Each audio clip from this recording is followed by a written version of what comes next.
Hello there. How's it going, everybody? Back for more Chrono Trigger. I'm delighted to learn that I made a mistake yesterday when I said there were two endings left. There are not two endings left. There are a couple of endings that have multiple variations. Hello, Governor. How's it? How are you? There are a couple endings that have some variations. Now, we're not going to pursue every variation. But there are some that are worth getting, so we'll grab those too. But we are almost tidied up with our adventure through Chrono Trigger. Very tragic. Mr. Temper, congrats on Arithmetician for the day. Sarge Smash, how are you? Welcome, welcome. And Dan, how the heck are you as well? Now, we are going to make a rush through Tyran Castle. After that, there's going to be another ending that we can pick up. This is also one of my favorite tracks. Woo! Favorite tracks in this game, right here, Tyranno Castle. So great. I think I'm used to calling it Tyranno Castle, because I think that's what it says on the soundtrack? Question mark? I don't know. I don't know, because I think they call it Tyran Castle. Tyran Castle? I've always said it more like less like the word tyranny and more like the word Tyrannosaurus Rex. Because nobody says, well, I don't know, maybe people do say Tyrannosaurus Rex. I think they do. Well, it's still Tyran, not Tyran. And Tyran so far. You know, I looked at that. I was like, I don't think I know what he means. And then it just clicked, like, instantly. Tyran's so far away. Well done. Well done. Oh, Robo got his way to level up. Oh, yeah, no, pronunciation debates. I mean, I know I'm streaming to nerds, so you guys love your pronunciation debates. I play to my audience, Mr. Temper. I play to my audience. Tyrannosaurus Rex. Tyrannosaurus Rex. Tyrannosaurus Rex. I've never heard anybody say Tyrannosaurus Rex. So, Tyran Castle. Maybe at best, Tyran Castle. That sounds like that would be the British way to say it. They're always mispronouncing everything. Mispronouncing everything over there. They're always mispronouncing everything over there on that island. It's true. It's true. Titosaurus Rex, no. Titosaurus Rex, that's even worse. Like a smelly Titus. Do you think that Titus would have been better received by fans if he had been a mopey, huge downer like other Final Fantasy protagonists? You happy you beat your terrible RPG last night? What was it again? Hum a few bars.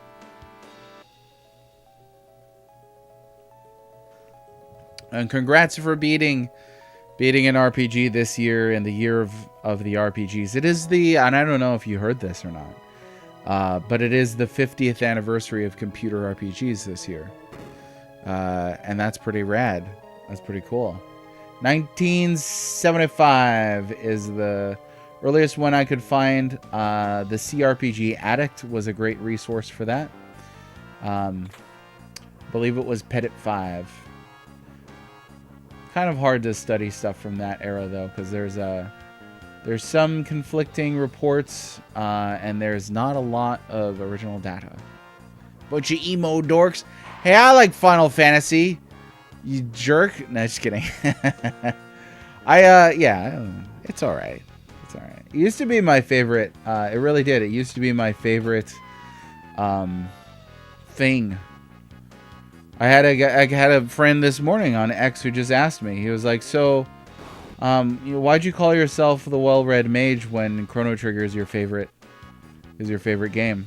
And I was like, that's a great question. One, Chrono Trigger is a Final Fantasy. Two, I liked the well-read mage as a pun. My wifey came up with that. So, Albert Odyssey. Okay.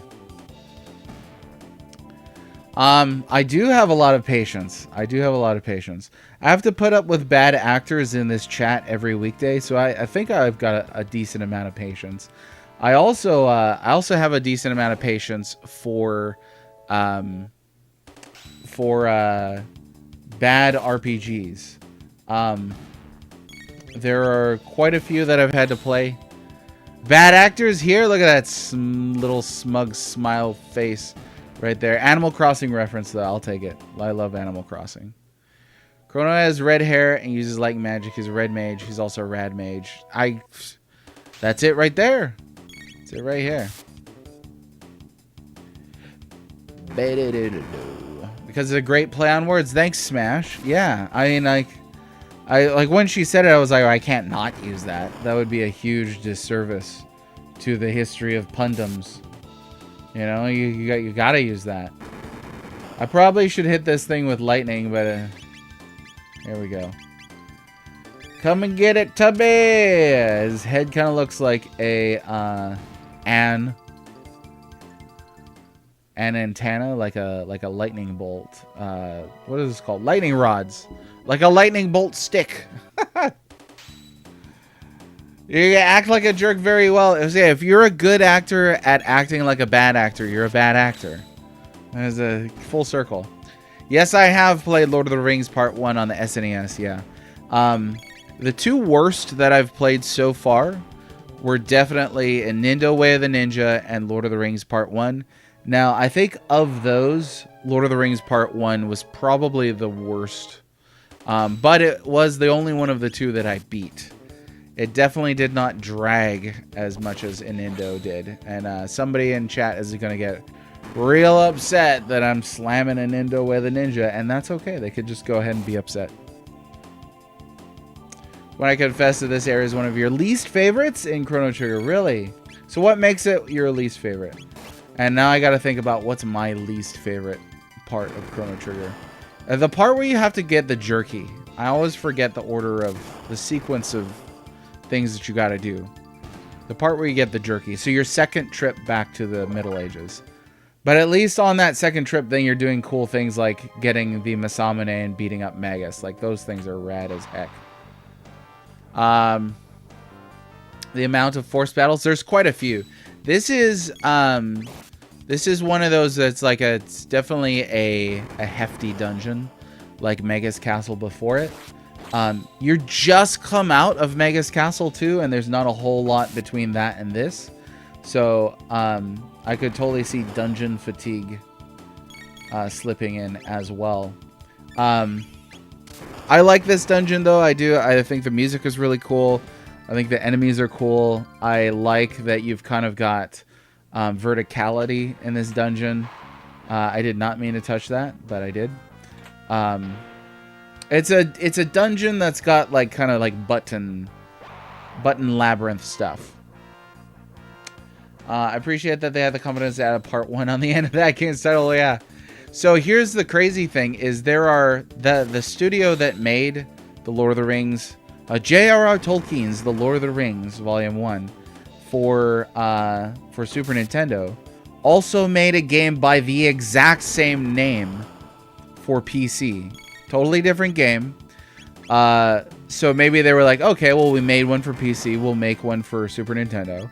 And then they wound up making a part 2 for Super Nintendo, which is obviously, or for PC, beg your pardon, which was obviously based on the Two Towers. But then they never made a part 3. They never made Return of the King for PC. So twice, the same studio made the same game, The Lord of the Rings Volume 1. And then both times they failed to finish the trilogy on Super Nintendo and on PC.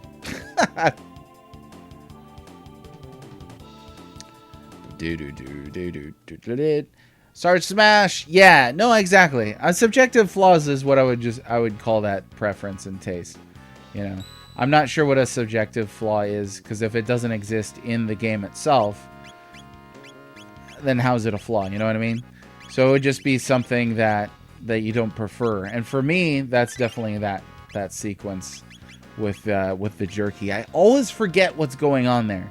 So if we're going to use terms like subjective flaw, that's my subjective flaw in this.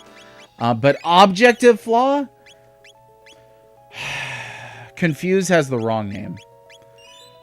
We've been over this a couple times. But Confuse has the wrong name. Yo, what's up, Turbo Roland? We have... It's hard to say. It's hard to say. We have 2, like, standalone endings left that we'll probably get today. And then we also have... a couple of endings that have variations, like whether you crash the epoch or not, or you have Magus or not. So we'll probably get a few of those. I don't plan to get every single variation of every ending, because that's a lot. But it'll be enough to where we get a pretty big thing. So I would say between like 2 and 5 left. And thanks for joining us today. I hope you're well. I always found it funny when you'd get 2 games with the same title, the same studio, with different logo, entirely different. Yeah. And it makes sense too. PC to Super Nintendo, vastly different. You know, vastly different platforms, different, you know, even different input systems.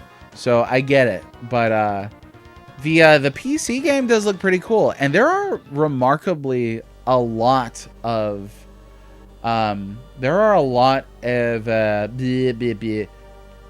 lot of Middle-earth games going way, way, way back. MS-DOS, C64. At one point, I was like, I want to play them all. And I was like, yeah, I don't want to. I really don't. I love Middle-earth. I love Tolkien. But, yeah, I'm good. I'm good. I don't think so. Oh, okay, that doesn't help anybody. There are a couple Middle-earth games that I would like to play, though. Like, I was playing Shadow of Mordor. Shadow of War, I think, is the second one that I still need to get. Or that I still need to play. It's like an Assassin's Creed clone, so it's, you know, it's not breaking any new ground or anything like that. Did want to play Battle for Middle-earth 1 and 2. Never played those, and I love RTSs. I enjoy Third Age for what it's worth. It's not a great game. Really love the hack and slashes from EA that they made for the movies. I believe that's Two Towers and Return of the King. I think I own Return of the King still, and I don't know what happened to my copy of the Two Towers. It was really sad because my mom got me for that after I had kidney surgery. I was confined to a bed. It was an awesome mom moment. Yeah, see if you can run it. Visually, it looks cool. There's that. It's probably more authentic to the book as well if you care about such things. Kind of sucks to be a huge Lord of the Rings fan, a video game fan, when all the games based on the franchise are awful. I would say most are awful. There are some decently good games, but I don't think there's any like there's no top 10 for me that are Middle-earth games. I heard that Battle for Middle-earth is really good. Yeah, it sucks that Gollum wound up being so bad. I don't find a whole game where you play as Gollum to be a compelling concept either. I'd love to see like a game based on Turin Turambar, the Children of Húrin. I'd love to see a game based on the Silmarillion, stuff like that. But you know, oh yeah, you can't sit on this one. All right. Yeah, what else is there? There's there's that GameCube era Hobbit game. I've actually never played that. A couple people told me it was an okay, like a decent adventure game. You know what I'm talking about? I don't know who developed that one, but it's like cartoonish. It was a little confusing. Oh, it'd be super depressing. Get the guy who made Heavy Rain. I almost said The Last of Us, but I don't want to jinx it before it gets off the ground. Get the guy who made Heavy Rain and have him do a Children of Húrin game. Also, good on you for being a man of culture, Turbo. Actually, I don't know if you're a man or not, but good on you for being an individual of culture. It was all right. Yeah, I hadn't played it, so I don't know. One of the Lord of the Rings games on PS2. Was it the EA? Oh no, it was an RTS with enemies on each side of the map. They'd advance and battle each other. I've never played Heavy Rain. It was just the first thing that popped in my head for depressing stuff. They could get the Resident Evil team to do it. That way it could kind of be like action as well, you know? I don't know, like what else could you do here? Okay, he's got to start roaring.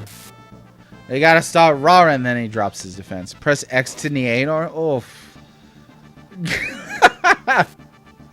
I winced. I did. I winced when I read that. I grimaced pretty hard. I cringed. I cringed pretty hard right there. Yeah, we don't need any of that. The ending of that book always gives me chills. I don't want to spoil it or anything. But there's a talking sword. And that, like, if you've read the book, you know, like that talking sword bit, that freaks me the heck out every time I get to that spot. It really does. Okay.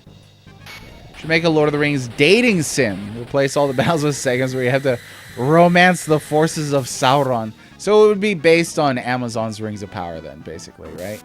Okay, let me see. What other video games are there? Yeah, Shadow of Mordor. Oh, Lord of the Rings Online is actually one that I wanted to try at some point. I have a really good friend, Jordan, who is the linguistic dragon. He's the head of, he's the editor-in-chief at our website, The Pixels. And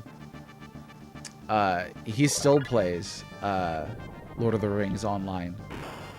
Says it's, you know, swears by it. It's amazing. And it seems from everything that I've seen that it's like probably the most accurate and authentic of the games based on Tolkien's work. I can't believe it's still going. I mean, that thing is ancient. How old is it? Is it pre-Final Fantasy XIV? Let's see.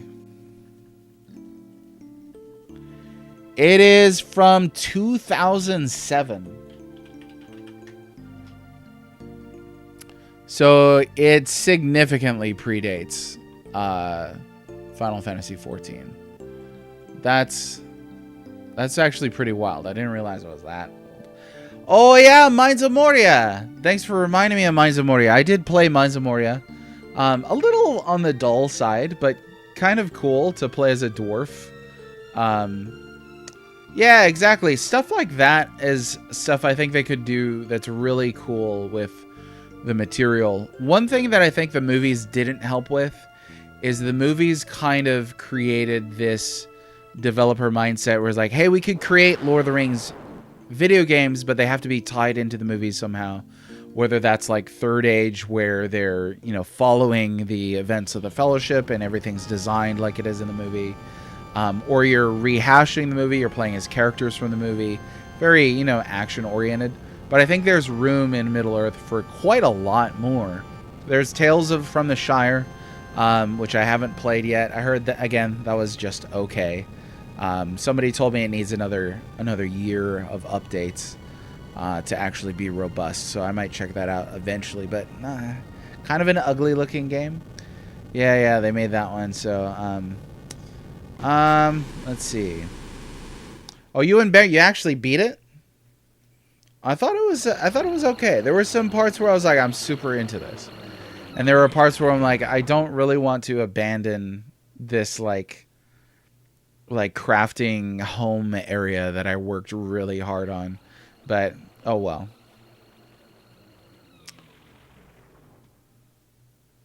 Let's see.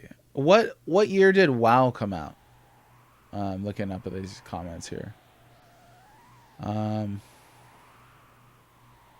2003? Okay. So 4 years ahead.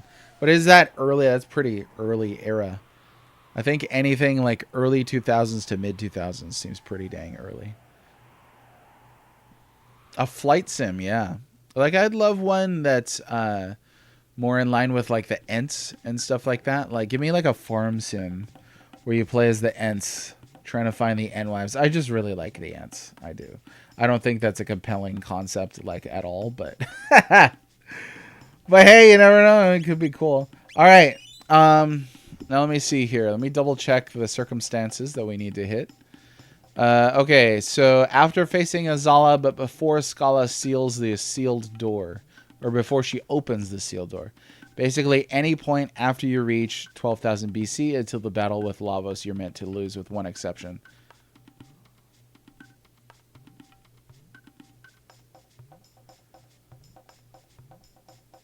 Oh, is this the one where you beat Super Lavos? I think it is.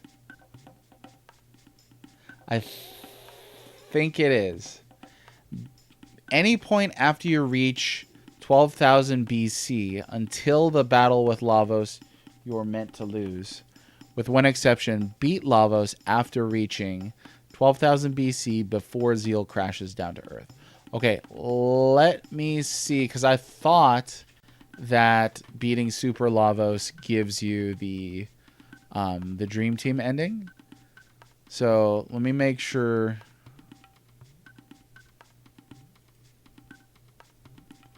Let me make sure that's not the case. I don't want to mess this up.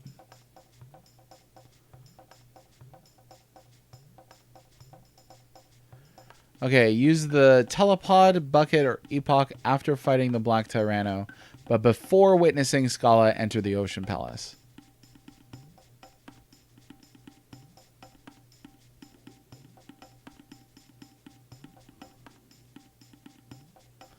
Oh, okay. So it's not the Super Lavos fight.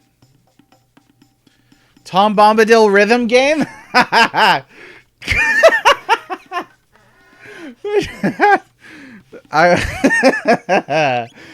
need that up. That's pretty great. Okay, let me see here. Combo Farm Sim RTS. Yes. Yes. Yeah, it does get more fun later in the game. Very early on, it's super vulnerable stuff. But it was kind of cool to play like a crafting sim survival game in this universe that's not just like a Minecraft ripoff. So that was pretty neat. And they did pretty cool. They did pretty well with the lore in that as well. I think that was pretty neat. Let's see. It is the Dream Team, right? Yeah. Love to see more modern Middle-earth stories that have nothing to do with the characters of Lord of the Rings. I feel like too often these well-built worlds end up being used for a single story or family line, like give me Star Wars with no Skywalker collections, give me Star Trek, world is bigger than one story. So Cinco Play, that's where I would absolutely recommend that you read something beyond Lord of the Rings and The Hobbit. Actually, the vast majority of Tolkien's writings have very little to do with the Lord of the Rings and The Hobbit. Oh yeah, we can't go here yet.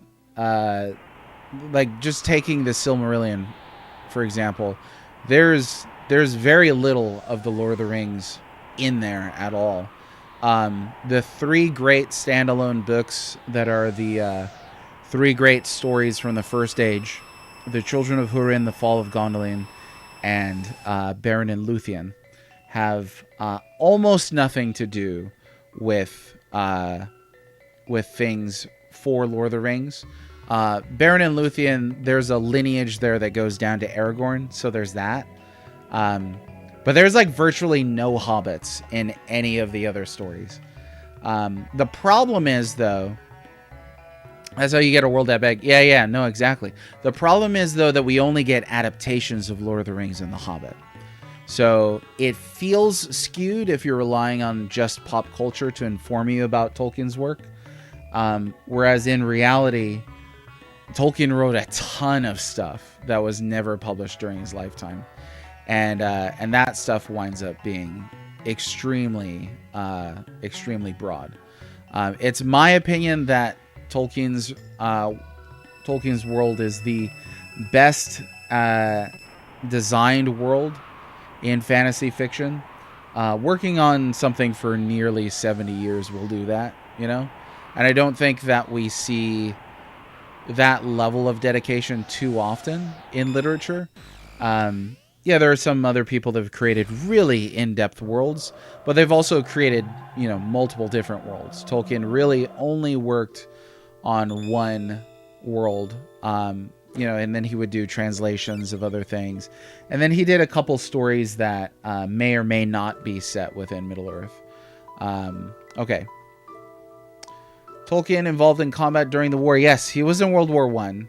And a lot of his childhood friends who were a part of the first kind of art and writing group that he formed, a lot of them died in that war, and a lot of his experiences formed, the stories that he came to write.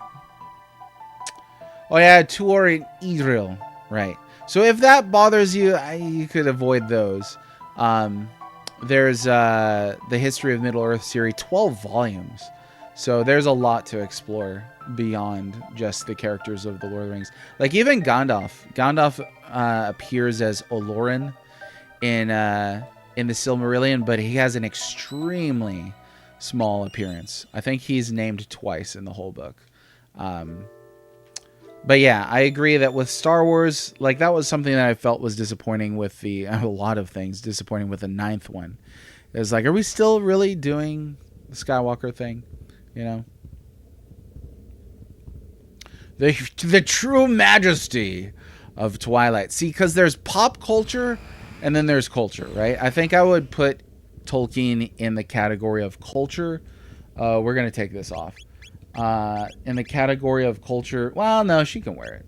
She can wear it. But not pop culture. I think the movies are in pop culture.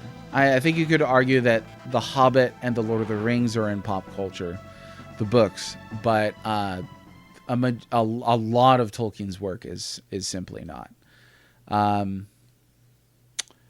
What was one that I read recently? So I read, this book came out. New Tolkien just dropped. It's one of my favorite jokes. This book came out just a couple of years ago. It was The Nature of Middle-earth, and it revealed kind of the last unpublished stuff. 50 years later, still putting out unpublished stuff from his writings, but it was a lot of a lot of it was math. A lot of it was like, here's how elven lifespans work. He wrote a little bit about elven reproduction, if you're interested in such things. There's an anecdote that he was asked by somebody at like a dinner party or something like that, if he'd written on, elven reproduction stuff in a spicy manner. And he was like, yes, and the world will never see those things, essentially. So, take that as you will. Did he write any nonfiction? So I know he published translations of old stories. Like I've got his translation of Sigurd and Gudrun and Sir Gawain and the Green Knight. He did publish nonfiction. He was a linguistics professor, a philologist. So he's had published papers and things like that you could read if you were so interested. And I think too, his background as a philologist and linguist kind of influenced absolutely the way that he developed Middle-earth. But yeah, I gotta agree with this point. Just scrolling it back up, Cinco Play said, so many franchises end up feeling small because they have to connect everything. And I think like in Tolkien, you can see things connecting across like millennia, but not everything comes back to the One Ring or to Aragorn, or certainly to the Hobbits. The Hobbits all but disappear in a lot of his broader work. No, and I'm not saying elevated above pop culture at all. So I can't answer that question. I'm simply observing a difference between culture and pop culture, but I'm not suggesting that one is better than the other. I don't want to get into another underdog narrative there. I don't think that's the case. So I can't answer that question. But if you were to ask me what is the difference between culture and pop culture, it's in the terms themselves. Pop culture is popular culture. You will never see The Nature of Middle-earth being a part of pop culture because it's practically an academic textbook, and they're never going to adapt that into a film or anything because that's just not what it's for. The Unfinished Tales, even The Children of Húrin, which is one of his more popular non-Lord of the Rings books, that's not a pop culture book. It's very much different. So, Lord of the Rings is pop culture. There's been a ton of adaptations. You know, earlier I was kind of saying you could make an argument for Lord of the Rings and The Hobbit being pop culture. Here it is. Like, you could dress up as a hobbit and people probably recognize what you're doing. There's tons of adaptations. There's games, books, stories, pictures, illustrations, all kinds of things that are a part of pop culture. But yeah, so reading Dan's take here, I don't know if that would be my definition. I think that's really interesting though. He was part of the dictionary. I believe he worked on a dictionary. I know that he was called out to the discovery of some druidic relics, and he probably published work on that as well. I'm not super familiar with his non-published materials. Actually, next month there's a new Tolkien book coming. It's something like 700 or 800 poems, and like half of them have never been published before. So guarantee a lot of those will not be Middle-earth related. So there's that. But yeah. Well, so I'm talking about his work as a whole. It's kind of hard because you could say, you say the Lord of the Rings and you could mean broadly Middle-earth material, or you could say Middle-earth and mean broadly Middle-earth material, or you could say Tolkien and mean broadly Middle-earth material. But Tolkien's writing goes far beyond just the Lord of the Rings and the Hobbit. Tolkien's writing touches on multiple subjects, things that he wrote, stuff like that. So despite Lord of the Rings being popular, yes. So I would say the Lord of the Rings, sure, you could make an argument, is a part of pop culture. I do not think that the Fall of Gondolin is a part of pop culture at all. Any more than I think his translation of Sigurd and Gudrun is a part of pop culture, because it's not. They're just relatively unknown. And if pop means popularity, then you can quantify that, sure. How many people know about it? Hang on really quick, would you?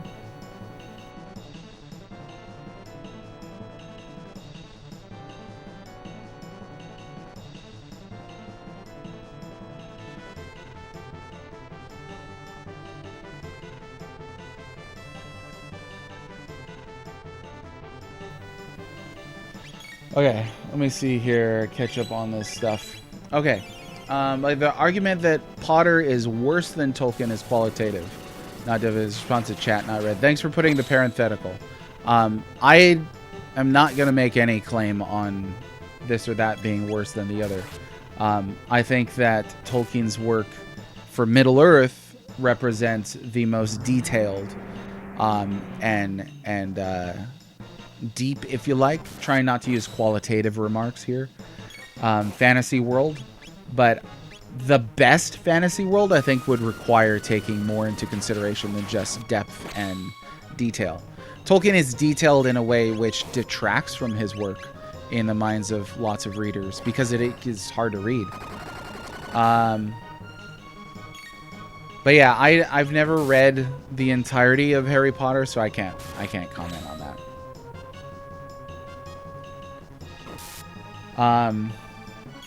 Yeah, even too for me, like recently finishing Unfinished Tales. I'd started it a couple times in the course of my life. First read it when I was age 15 and was not ready for the Unfinished Tales at all. That is much more of an academic style book than a story that you start at page 1 and then finish at the end. And then even now, there were sections that I found really hard to get through. In particular, the origins of the people of Rohan. I struggled to finish that. And then it gets to sections on how the Palantiri worked and how the Istari came to the Middle-earth in the Third Age. Stuff like that I could eat up all day long. And there were some insights that I found out that are like, hey, that's pretty cool. Like, there are not 5 wizards. There are actually more wizards that came over the sea. But there are 5 that sort of were the chief of that order. So stuff like that. Let's see. Only read Book of Lost Tales 1 and 2 from the History of Middle-earth stuff. Okay, cool. So I started Book of Lost Tales. Oh, no. I'm sorry. I started The Lost Road, which is Tolkien's unfinished time travel story. Bizarre time travel story, too. Kind of ties in the Legend of Atlantis. There's a lot there. But what you find with Tolkien as well, which is absolutely a mark against it qualitatively, is he did not finish a lot of stuff. So as influential and valuable as The Hobbit and The Lord of the Rings are, a ton of his stories are just unfinished, which is really tragic. I mean, like, I was reading Fall of Gondolin and just like, yes, it's so good. And then it just ends in the second version that he wrote. So we only really have his kind of complete prototypical version. Yeah, time travel while we fight this. And it's a bizarre approach to time travel too. It's like he's got non-modern characters. Like, say, take characters from like the era of Beowulf, and they travel back in time to the era of Atlantis, which turns out to be Numenor in Middle-earth. So, like, he worked it back into Middle-earth somehow. It is a very strange approach to time travel. It's a shame he didn't finish it. It was part of he started writing it as part of a kind of deal with C.S. Lewis, and they were like, "Hey, let's try our hand at sci-fi." And so, Tolkien's like, "I'm going to write a time travel story that almost has nothing to do with sci-fi in it." and then C.S. Lewis, of course, wrote the space trilogy. It's Out of the Silent Planet, Paralandra, and That Hideous Strength, which are okay books. They come off as very like H.G. Wells era. So, like, in the first book, some dude goes to Mars, and it's like, this is what H.G. Wells thought Mars was like. So it's not a whole lot of science in there as well.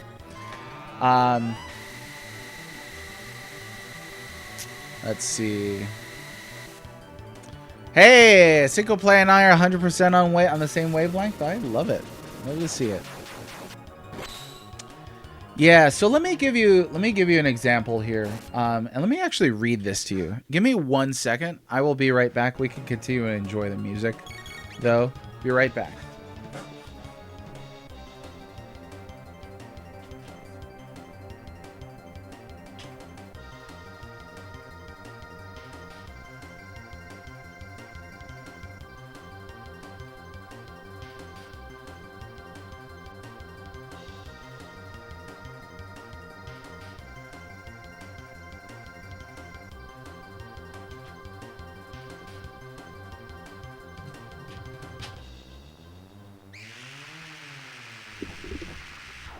Okay.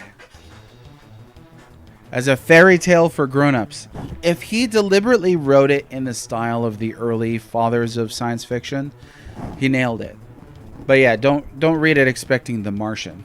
And I say that because people are like, oh my gosh, C.S. Lewis wrote sci-fi, and they're expecting 2001: A Space Odyssey, when it's not at all like that. Not at all. Okay, let me see here.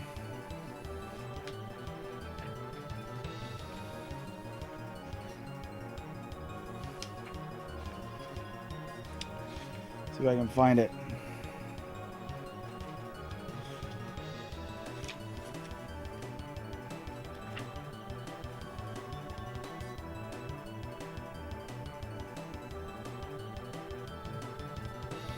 Okay.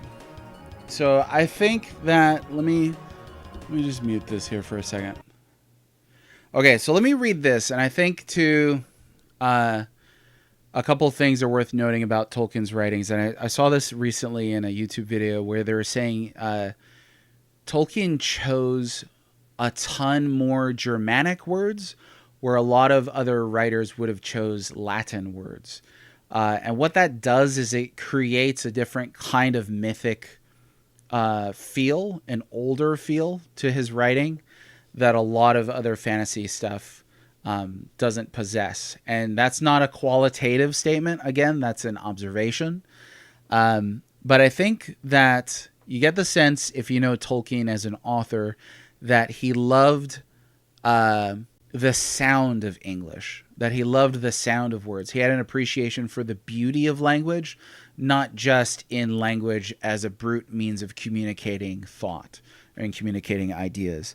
And so, like, this is a fairly basic section of Return of the King that I just read with my kids, and I was just impressed by the quality of it that makes it seem like it's something translated from the era of Beowulf rather than something that was written in the modern era. Okay, so let me read this to you. The drums rolled louder, fires leaped up. Great engines crawled across the field, and in the midst was a huge ram, great as a forest tree 100 feet in length, swinging on mighty chains.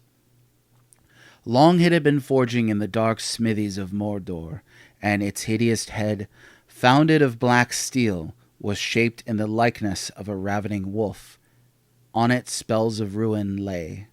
Grond they named it, in memory of the hammer of the underworld of old. Great beasts drew it, orcs surrounded it, and behind walked the mountain trolls to wield it. But about the gate resistance still was stout, and there the knights of Dol Amroth and the hardiest of the garrison stood at bay. Shot and dart fell thick, siege towers crashed or blazed suddenly like torches. All before the walls on either side of the gate the ground was choked with wreck and with bodies of the slain. Yet still, driven as by a madness, more and more came up. I think that, I've definitely read a lot of poetry, read a lot of modern fantasy that will kind of do things like that, like and on it spells of ruin lay. They'll play around with, say, like the order of the verb and something like that. And there's almost like an emulative quality to some non-Tolkien examples. But I think when you read Tolkien, there's a sense of the authenticity of that approach to using language that definitely comes from him actually studying academically, Beowulf, Sir Gawain and the Green Knight, Gudrun, stuff like that. The Nordic tales, the Old English tales, stuff like that. Tolkien copyright claim. There we go. It's a section. Yeah, he leans heavily in that direction. Language is art instead of just function. Exactly. So there's a beauty, I think. There's a mythic quality to Tolkien's writings. This is subtle, though. Like, a lot of people have a hard time reading Tolkien, and I absolutely get it. Absolutely do. Depraved Slasher, how's it going? I have to wonder if that was specifically because he felt the Norman invasion of Britain did too much to Frenchify both England and English. I have no idea, actually. I think, if I had to guess, I think it's because he wanted to write a book that seemed as if it came from a specific period. Because he frames The Lord of the Rings as history, not as fantasy.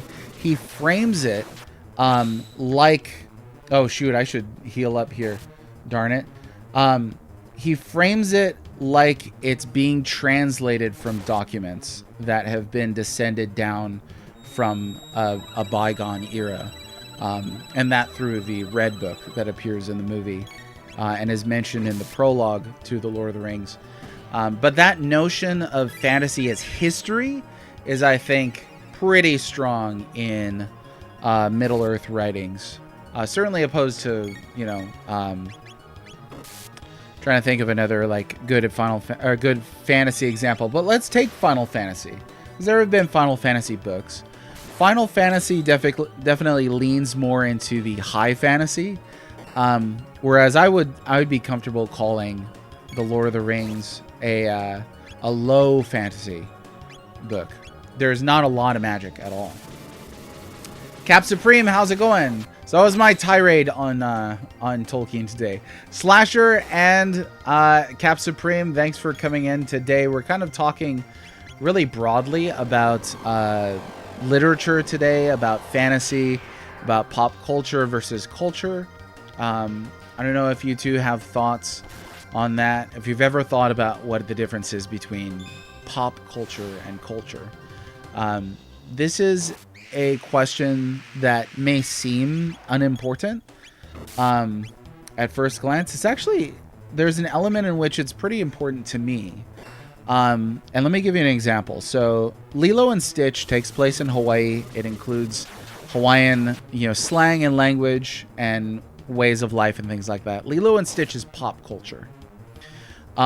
There are stories that I just learned for the first time that have been passed down orally about King Kamehameha's conquest of the Hawaiian Islands, and the way that hula and olelo, which is the song or the language, passes down these stories. Now, I think you can see how Lilo and Stitch is pop culture, and those stories are culture. So culture as a concept is very important to me as a native Hawaiian. Pop culture is very important to me as somebody who just enjoys pop culture. But I don't think that there's the same types of value. I don't want to say there's the same degrees of value, but I think types of value. That's a great statement right there. I think that's interesting. Culture defines a people. Pop culture defines an era. That is interesting. Okay, here's our ending. We did it.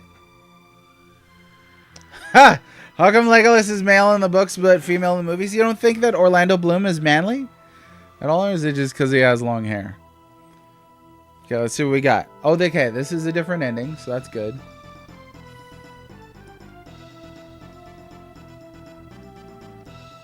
I think this is one of the reasons Disney has been so successful. They transform culture into pop culture. Yeah, Moana, certainly their more their most popular stuff is that transforming culture into pop culture. The Lion King is Hamlet. We were talking about Shakespeare earlier today. That's culture.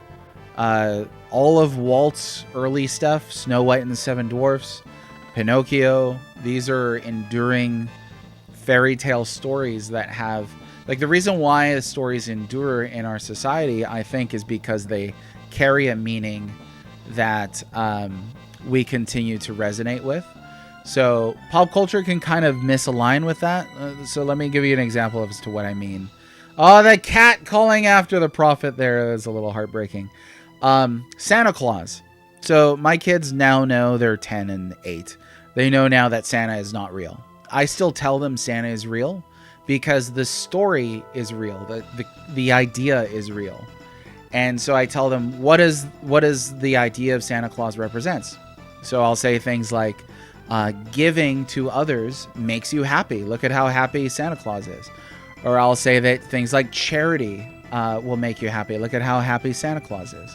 Thinking about other children, is a good thing.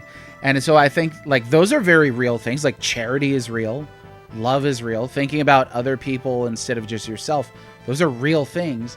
And that's what that story represents. That's why it has an enduring quality to it. But that's obviously alongside the fact that Santa Claus is now a commercial icon. Yeah, Field Graphics, Tetsuya Nomura, there he is. Yeah, so I don't know if that angle helps you at all, single play. I think in a lot of my circles, I've known a lot of people who are like, well, I don't lie to my kids and tell them Santa Claus isn't real. And there's an element in which children kind of become a little unhappy in that as well. I don't think that's necessary. You could tell them that there's no such thing as like a fairy-like fat man who lives in the North Pole who delivers presents all in one night. They don't have to believe in the fairy tale literally in order to believe in what it means. So I don't know. Maybe they're... Oh, here's his line. If history is to change, let it change. If the world is to be destroyed, let it be destroyed. If my fate is to be destroyed, I must simply laugh. I'm coming, Lavos. Did not realize that line. Does that line appear in the main story, or is it just in this ending? It is funny to jump from Tolkien to Disney, right? Since Tolkien was not a fan of Disney's Snow White. And Disney approached Tolkien to adapt his work to film, and he was like, no way, Jose. Believe that's how he pronounced the word Jose. We did it.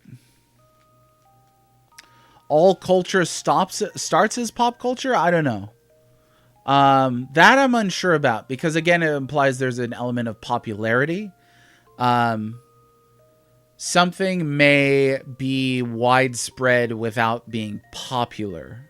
You know what I mean? Popularity seems to carry with it a connotation of endearment. So let me try and think of an example.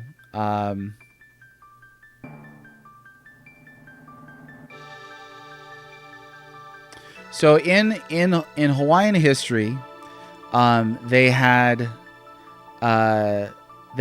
heiaus, which were these temples that they built for various different purposes, and at those temples they would kill and sacrifice some of their enemies that were taken captive.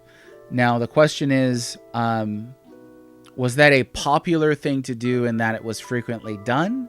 Or was it a popular thing to do in terms of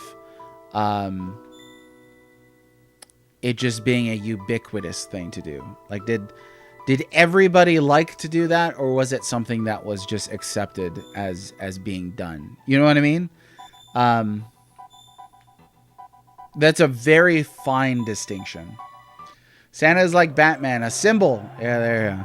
And he's the elfin sprite that we deserved, but not the one that we needed. Let's see. I'm not the most well versed for that sort of thing, but the first thing that pops in my head was learning pop art in college, which means fall art. Yeah, and then pop art too, in the sense of the 20th century, even too has its own kind of context as well, right? Andy Warhol and that sort of thing. It's a broad subject, though. It really is. And so I appreciate y'all sticking around with it. Orlando Bloom is the chick from Pirates of the Caribbean. Pinocchio Souls style game is well done. Oh, Lies of P, right? I downloaded that, but I didn't get around to it. We don't really need to do this. I love this area though, so we're gonna do it. Let me remember. I think it's wind, fire, water, something like that.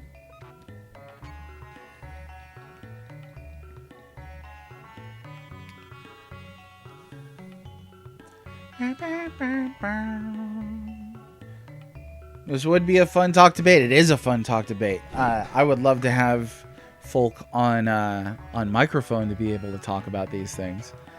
This is stuff that I don't really have like a good, easy out for, to be able to discuss them. I worked topics like this into my writing. Oh no, I think it's water first. I'm going to try this. I can't recall. I think it's water, then wind. Yeah. Then fire. Got it. Fire has to be last because it's right next to the door.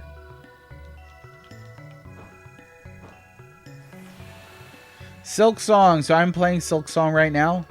As somebody who was a theology major, there's quite a lot in there that I think is really interesting. And then in terms of gameplay, I'm really delighted that they made Hornet play differently than the Vessel from the first game. I think that's really rad. There we go. Yeah, I'm going to see. What's wrong with you? I've been asking myself that a lot. What is wrong with you? I don't know, actually. Yeah, I think you have... I think you have to have people who are good at debating without having a shouting match. You need to have people who can express their opinions without taking offense that somebody is disagreeing with them. Vincent Kane, how's it going? Hornet? Yeah, Hornet's a woman. I think they established that in the first game, but I can't remember. I played through that thing enough times. So no political debaters? Yeah. There's there are a couple. There are a couple of political debaters that I think can keep their crap together. But I mean, you're talking about, sometimes this is really bizarre too. Sometimes I've had debates with people, well, arguments, let's say, with people, online, and just been talking about the most benign subject. Like nothing that anybody you'd expect would get upset about. And folk will get upset just at the mere fact of somebody disagreeing with them. So something that irks me is when somebody is like constantly disagreeing with you and it seems to become clear that they're like going out of their way to disagree with you. That's a little frustrating. All life begins with new and ends with new.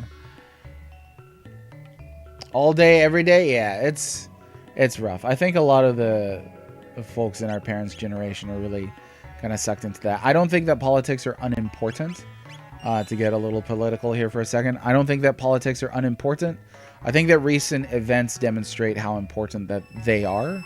But I also don't want to talk to somebody who is going to be spouting their personal politics constantly. There's a couple times where we've had to tell family members like, hey, we're doing this, together with our kids right now. And like, I don't really want to talk about your conspiracy theories in this moment. I don't think that's conducive to us enjoying our family time. And I also think it kind of makes you sound crazy, They might be right, but now's not the time. Time and place. Time and place. James, how's it going? Okay, never played the games. Highly recommend you play Hollow Knight, Vincent. Hollow Knight is a really, really good game. I think it's fantastic. Okay, there's the water. Fire's down there. So where is wind? The wind is over here. This is my favorite place in the game, by the way. I really enjoy Steel Kingdom. Why did it laugh like that? Why? What does that mean? Why did it make that sound? And do we know enough about these stones? Some people don't realize that a debate is for the listeners, not for the debaters. Not about winning. It's not about being strongly persuasive. So I don't know if any of you, just to echo your sentiment there, I don't know if any of you have watched these surrounded videos. I think they're pretty interesting, regardless of who is sort of the central speaker. So it's like they take a person and then they surround them with 20 other people. Sometimes the person being surrounded is interesting. Sometimes they're really not at all. But that aside, I think you could tell when somebody comes up to the mic and they're more interested in scoring points than they're interested in debating. You come up and I've spoken with people like this in real life. If you start a conversation with a trap and it's transparent, that's a really poor way to start a conversation, because nobody's going to enjoy the conversation. It's just going to be about trying to get the gotcha or trying to avoid getting the gotcha. And that's it. That's it.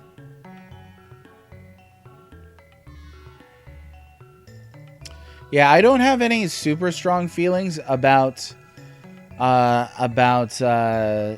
topics or people that they pick or anything like that. I know I saw an interview with somebody who is putting those together, and they said they were trying to get people, let's say, of a particular political strain, but nobody wanted to come and show up and have the debates. So I agree. I think it is a cool format. Some of the topics and speakers are far less compelling than others. But yeah, sometimes you'll see a kid get up and like, you're not actually listening. You're only trying to score a point. And if somebody doesn't listen in a debate and they're only trying to win the conversation, it's not as enjoyable. It was also the first time I heard anybody say debate entertainment. I think that's really interesting and revealing as to where some streamers are in their perspective on debate. That this is kind of just a show, but perhaps there may be no personal investment there. Okay, now there's a question that we had yesterday going back to Chrono Trigger. This is Masa and Mune. Wonder how old man Melchior is. Humans are so odd. I want to be the wind, Masa. So this is Yeah, Masa and Mune. And I don't know if they are magical entities or artificial entities or both. They do not originate, like I'd previously guessed the other day. They do not originate when the ruby knife comes into contact with the mammon machine. So how do they go from this kind of being free roaming agents to inhabiting the Masamune? I don't know if there's an answer to that. Let's see. Yeah, the Jordan Peterson one, definitely. That was the one where I was like, this is just completely off the rails. I think it was that one, and there was another one that I watched where I was like, there needs to be some moderation here and not just timing. But yeah, it's a weird show to watch for sure. Hopefully they can create more compelling content.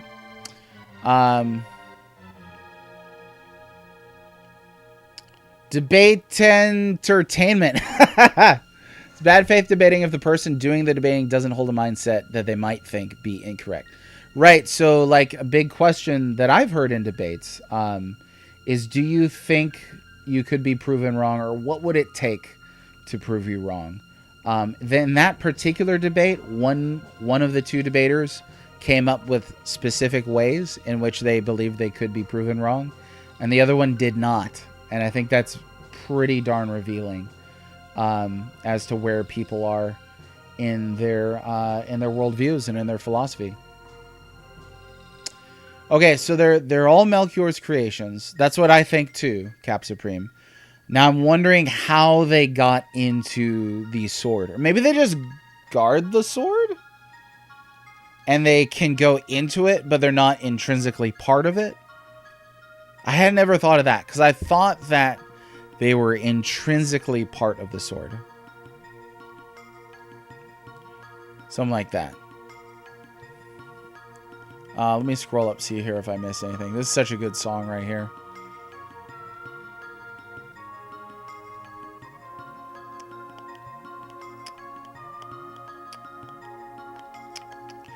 Smash here makes a really good point. It's really hard to argue with folks that don't think logic is important in arguments and lean on their emotions. And I'll even take that a step further. I think it's just inherently hard to argue with people who have a primarily emotion-fueled argument. That's typically where you get, instead of responding to a person's claims, you'll start to get into shaming a person, or, pretending outrage, or ad hominem, stuff like that, attacking a person. To see that even in gaming being done is really weird. Like I've mentioned this before, I've got death threats. I've got people calling me all kinds of personal things because they don't like my opinion on a video game. I think that's super weird. Super uncalled for. But it is also sadly revealing that that person's emotions and identity are bound up with whatever commercial project it is that we're talking about. Let's see if I missed anything else here.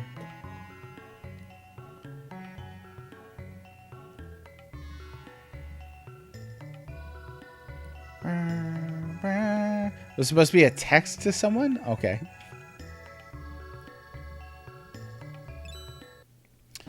They don't do any critical thinking. Who told you to think that, Mr. Temper? No, I'm just kidding. Okay, let's see here. Magic tab. Okay, get this magic all up. We got speed stuff. Speeds here. I mean, at a certain point, it's just like there's no reason to use any more speed tabs. There really isn't. I think one thing, too, to go back to the debating topic, I think one thing, too, that kind of irks me about the debating scene is that the debating scene creates experts, and there's nothing inherently wrong with that, but tribal thinkers will kind of pick an expert and either, disregard everything they say or regard everything they say, on the contrary. and go from there because they're on my side. That's kind of a tribal thinking, right? But I think that you're running a huge risk if you think that somebody being an expert in a field or a topic means that they can't be wrong about one or two things or three things with that topic. Everyone is entitled to my opinion. Okay. So she opened the door. Let me double check everything here. We got What the Prophet Seeks. Memory Lane is the next one. That's a slideshow ending. That'll be cool. Okay, save file when you challenge Lavos to read The Magic Kingdom, and Scala should have just opened the door to the Zeal Palace, but Marley hasn't powered up her necklace yet. Okay, so this is the moment. She just opened the door. We cannot get in because we haven't powered up the necklace yet, so now we got to beat Lavos again. Yeah, and I think there's definitely a strong, need for education. You're not to fully disregard that or anything, but some people will kind of lord their education over others, or automatically disregard anything from people who aren't educated, which may be a way to stop your own personal education.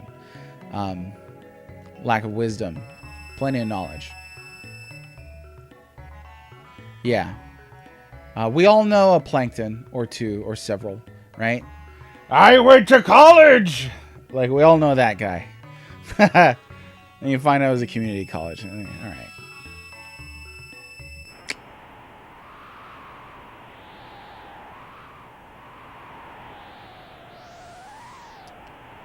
Let's see. I like to learn and hear why people have different opinions that may or may not change my opinion.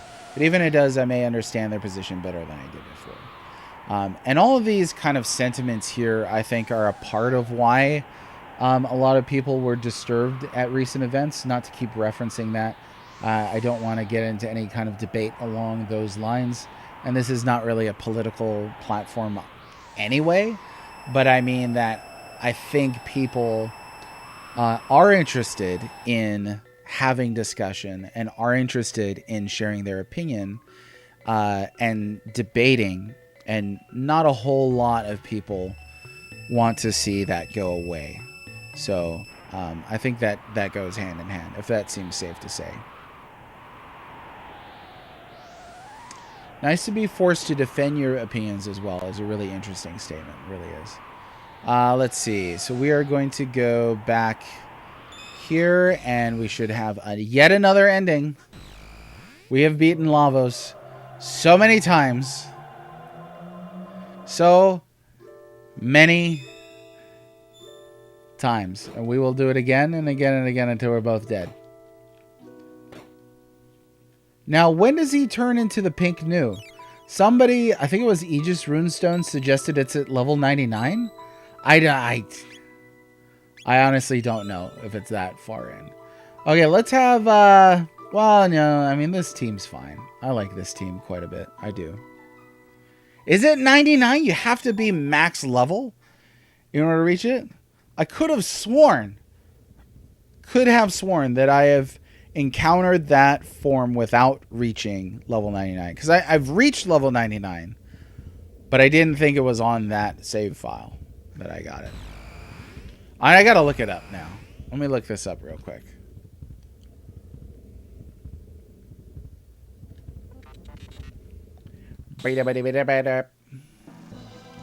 Okay.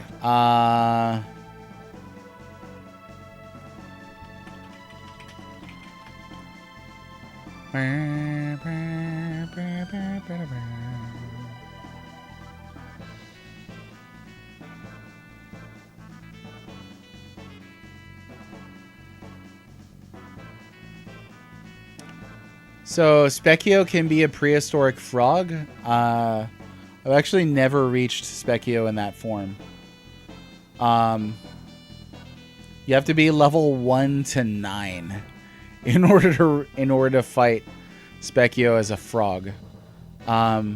According to this, Specchio in his final form You have got to be level 99. This is on the chronofandom.com wiki. So we know it's false. No, just kidding. When a party member is at level 99, he'll be in his final form as a pink new. The hardest enemy in the SNES version and one of the hardest bosses in the DS version. Dang. That's crazy. Yeah, fandom wikis, I always got to be careful about referencing those because that's the same thing. You got to be careful referencing Wikipedia. You got to know what they're referencing and stuff like that. Oh, I'm glad that you do. I'm glad that you do. We wanted to honor the Dream Team. So as you can see here, we have let me pull this up. We've got Akira Toriyama as Chrono. HD 2D was just too perfect for Robo. Aoki is the producer. And that's for Yasunori Mitsuda. Marley. Mitsuda, of course, the composer of the game. Yuji Horii for Luca. And Hironobu Sakaguchi for Frog. When we get Magus, he's going to be named Nobuo.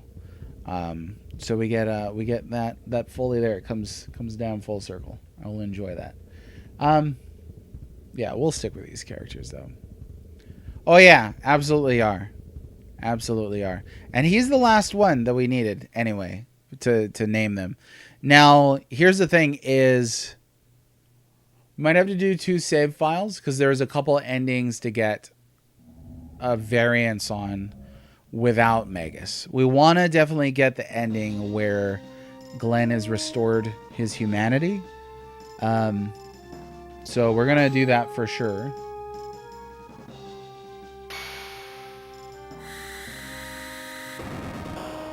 All right. Yeah, I did not know that Specchio could be a frog. I had zero idea. Sure. We'll actually do this here.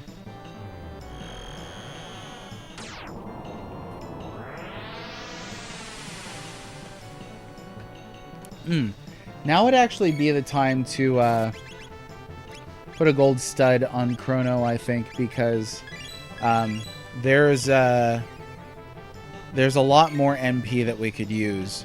Tomberry, dude, thanks for the follow, Tomberry. Doink, is that one of those? Big fan. Lots of frogs. They do like frogs in this game. They really do. There's like what? Like 4 or 5 characters that are frogs in this game.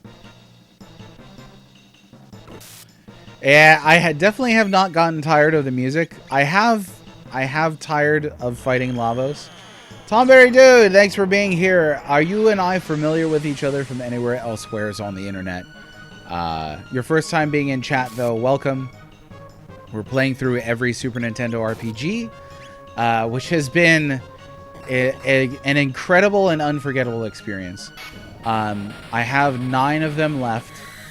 This is not my first time beating Chrono Trigger, but I wanted to play Chrono Trigger at some time this year. It was just the 30th anniversary, right? So it totally made sense to do that. So I think we started on my birthday, right? Back in August, I think. Something like that. Well, thanks very much. Thank you, thank you. I get plenty of people disagreeing with me, so it's lovely to hear that some people like my opinions. I appreciate that very much. Thanks for popping in, though. What are some of your favorite Super Nintendo RPGs? Do you have any? Games that we have left, though, on this system, we've got 2 Ultimas, 2 Might and Magics, and Secret of the Stars. That's 5. We have Paladin's Quest. That's 6. I have to beat Uncharted Waters and New Horizons. That's 7 and 8. And I already beat Nintendo. I'm not playing that anymore. Like I will never play that again on stream. There's just no way. No way at all. Let me see.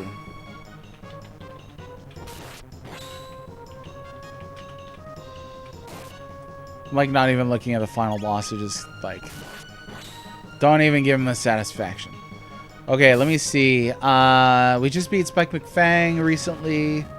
Oh, Super Ninja Boy. Oh, and Terranigma. So how many games is that? 1, 2, 3, 4, 5, 6, 7, 8, 9. Wait, 1, 2, 3. This might be 10. Hang on. 1, 2, 3, 4, 5, 6, 7, 8, 9, 10. I have 10 left, not 9. Beg your pardon. Terranigma is going to be the last one that I do. It was the last RPG released in the West for the Super Nintendo. So it feels appropriate. And I've never played it at all. Not even 2 seconds. Clearly, Lord of the Rings Part 1 is the best RPG.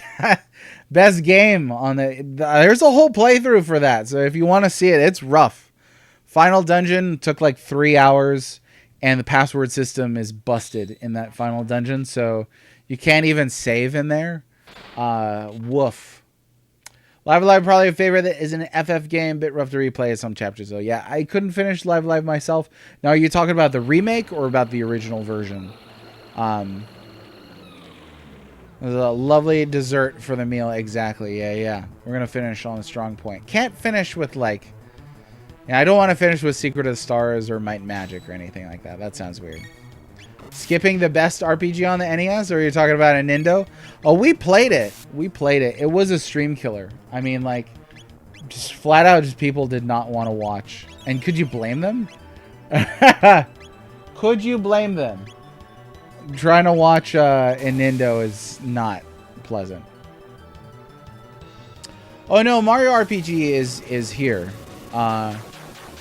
It's on my list. I just already beat that before. So the ones that I listed are the ones that I've never beaten yet. And that was Might and Magic 2, Might and Magic 3, Paladin's Quest, Super Ninja Boy, Terranigma, Secret of the Stars, Ultima the Black Gate, Ultima False Prophet, Uncharted Waters, and Uncharted Waters New Horizons. So those are my big ones that I still need to beat. Yeah, I mean, it was a dull game. The music was awful, for sure. The dungeons are extremely samey. Combat system is atrocious. Like, why is there like a tactical movement system for that? It just slows battles down tremendously. I love the concept of recruiting characters in a Nintendo, but you only have 2 spots to fill, and there are obvious choices to make. So the system does not entice the player towards experimentation. It really just is not set up for a recruitable system. Ultima 7 is going to be unfortunate. Oh, I'm sure those 4 CRPGs are not going to be spectacular. And that's okay. We've already played worse at this point. Like, I'm fairly confident, if not for Secret of the Stars, I'm fairly confident that I've already played the worst on this system. And the worst on this system is not the worst that I've played at all, too. There's some pretty bad RPGs out there. But anyway, that's the take. Uh-oh. Aoki's toasty. Okay. Let me see about... Oh, can't do that. Let's see if we can't get... Here we go. I love how Chrono can counter him simply changing the time period. A-OK, not A-OK. Nice. Well done. I would love to do all the PS1 RPGs. I would. I really, really would. We were talking about this not too long ago. I'd love to do all the Game Boy RPGs. We could use the Super Game Boy and play them just like this. I'd love to do all the NES RPGs, PS1 RPGs. I'd love to retire and then die of old age doing the PS2 RPGs, because I feel like that would take the rest of my life to do. But it's a noble cause, I think. Would I consider Brandish an RPG? Yes, I did consider Brandish an RPG. It's a dungeon crawler. It's an RPG. So my metrics for RPGs, I haven't fully revealed that yet. But I do kind of use a system to define RPG or not. I'm also including RPG hybrids, but essentially there has to be at least a character customization system that has intrinsic statistics that are increased incrementally somehow. So that's different from Super Mario picking up a mushroom. It's different from Zelda picking a heart container up off the ground. Intrinsic meaning that it's not extrinsic, not from outside of him.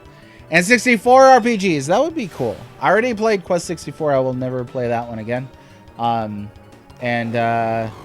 There are a couple RPGs on that system that I've not played that I would like to. Hybrid Heaven and Ogre Battle on there. I've never played, but I would play that one. That would be a nice short. That's like a pamphlet right there. That's so short. It's like you could fit all the titles on that on like a postcard or something. All right, keep hitting them. Keep hitting them. Pretty bad RPGs out there. 15. Oof. Oh, you don't have to joke. It's pretty bad. 15 is pretty bad. 15 is one of those, and I've said this before on these streams. 15 is fun to play, but like it's fun to just muck around with dudes. You know, have your little sausage party, camp out, hunt monsters. But the second you do anything to do with the main story, it's rubbish. It really is. Aiden Chronicles, I've played that one. It's been a long time, though, since I've done that. Did I already play Shiren the Wanderer, Dan asked. So I'm not playing any Super Famicom exclusives. So by Super Nintendo, I mean specifically the Western releases of Super Nintendo. So no Super Famicom exclusives, no Japan exclusives. Had to be released on the Super Nintendo in the West, in English, in this time, in the time period of the system. So no late remakes or anything like that. The reason for that is twofold. It's not just like I don't like Super Famicom or I don't like Japanese or anything like that. One is I don't speak Japanese. Two is there aren't even complete fan translations for all of these. So it would be cumbersome to play some of them. Is this it? Oh, okay. What? That's the ending already? Okay, this is a good ending right here. This is a good ending. I think if you could say 15 had issues, then you're on the right path. Because the story is just is really not there. I think trying to do a multimedia piece of story, a multimedia narrative, if you will, was a huge mistake. It makes the game hollow as heck. It really does. Is 15 fun to play? Yeah, I think so. Driving around and just doing random stuff. It feels like a life sim that is interrupted by an RPG now and then. Let's see. Fourth wall broken. I don't speak Japanese, Mary. Call the American Embassy. That's one of my favorite SNL skits. It is. No. So I'm not counting Trials of Mana because, again, it had to come out in the Western Super Nintendo. Well, the Super Nintendo, not the Super Famicom, during the time of the Super Nintendo. So, once that shelf life ended, that's it. That's the cutoff point. Otherwise, my list could keep growing, right? Because they could make, like a remake of the Sailor Moon RPG or Bahamut Lagoon, and then I have to return to my list. Rather, I know my list is complete because these are all the games that came out in just that historical context. Otherwise, it's an open-ended challenge. Tom Berry said 15 is rough to play. It runs poorly on PC. Maybe less. Yeah. It's a hold down circle to win type game. Okay, get ready for Luca's voice. That's what that word usually means. But things were just starting to get interesting. Well, come on, folks. Let's do the ending thing. Roll the credits. But first, let's remember all the fun things we did. Okay, let the ultimate slideshow begin. So we just watched the credits together. First, let's have a close-up of Lean Square. There's the steel runner. I've never understood why anyone would want to run for 3 hours at a stretch. Forget that. Can you imagine what the inside of that armor must smell like? Ew. What a lovely thought, Hori. Let's get on with the show, okay? Next, let's visit Guardia Castle, your home. Goodness. Very nice scenery. Oh, really? Is she in it? Oh, that's right. They kind of like grade the men in this a little bit. I forgot about this angle here. Let's see. Remember the fun things. They get rank hot dudes. I forgot about that. I did not care for the Final Fantasy 15. By the way, you might remember me mentioning an RPG that is entirely different in Japan and in the West. Went back, verified. Might and Magic 2 released in EU and Japan. They're totally different games. That's interesting. I did not know that. We do have Might and Magic 2 on my list, but it's the EU. It's the PAL version. I'll play 15 after they fix. Oh, so you play the day one edition? The best thing that I could say to summarize my experience with Final Fantasy 15 is I finally was so excited to convert the car into an airship, and I'm like, oh, it's amazing, and I'm flying around, and then I try and land it, and it crashes and blows up, and I get a game over, and I don't believe I'd saved for a while. That I was like, what the heck kind of an RPG is this? You're just gonna get like a hard game over like that. I guess you never took a shot at him, right? Say, didn't he just wink at you? Relax, Mitsu. Hey, it's Pierre. Wouldn't want anything to do with someone like him. Too shifty. He should be put on trial. Come on, Hori, live it up a little. Let your hair down. Get crazy. Yeah, thanks, Princess. I'll take that under advisement. There's the seed. Hope it grows. What kind of comment is that? There's Johnny, Mr. Speed himself. Someone ought to tell him to take a permanent pit stop. Look at that hair. Hey, check it out. He's really a tricycle. Pass him. Try again when you learn to ride. Oh, they're just swiping through here. Saint Tinder. There's that stuffed shirt, Cyrus. He is pretty handsome, though. I dropped my controller. Sorry about that. Yeah, it was a good I'm done point. I think I put the game down for like a week after that. I was like, all right, forget you. Yeah, you can convert the car into an airship, and this was in the day one edition.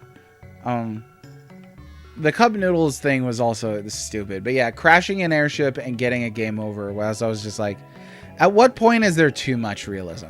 And it's just unfun, you know? Play the whole game without using magic? Oh, you didn't like throwing grenades? You didn't like it? Cyrus too high, drop the controller. Whew. Is he high in here or is it just me? Or where does he buy his clothes? Hey, did you hear? He plucks his eyebrows. You've got to be joking, but he's still a hunk. Humana, humana, humana. Hi, Toma. Now, he's definitely my type. He's just a flake.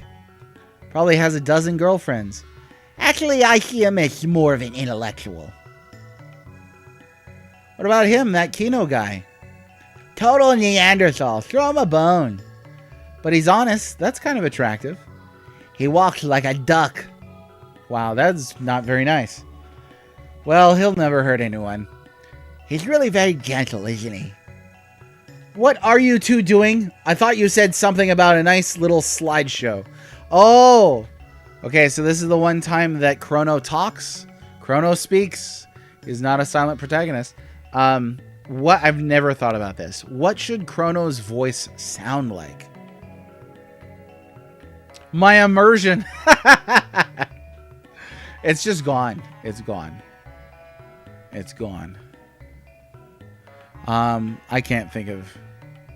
It has to sound like Bane? Okay. What are you two doing? I thought you said something was a little slideshow. Something like that. And it has to have like a little slideshow. Okay, let's see if we can do it. Good. Shmel, oh, Goku? I can't do a good Goku impression. Akira! So we got a little carried away. Where do you want to go next? Someplace fun. How about the now? And after that, I will break you. Now, as in the present? Okay, back to the present. Nice. So I guess we don't need a gate key anymore, right? Hey, wait a sec. Just leave her there in the cold vacuum of space. That's one of the better endings right there. That's good. Now I want to hear an entire thing in which Chrono talks and he does sound like Bane. That would be excellent. You could say things like Luminaire. And after that, you thought that lightning was your ally. But you merely adopted lightning. I was born in it, molded by it. I did not see lightning until I was a man.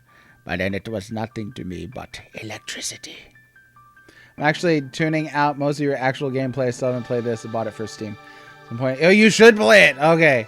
Yeah, if you suffered through Final Fantasy 15, wash your mouth out with Chrono Trigger. That's my two cents right there.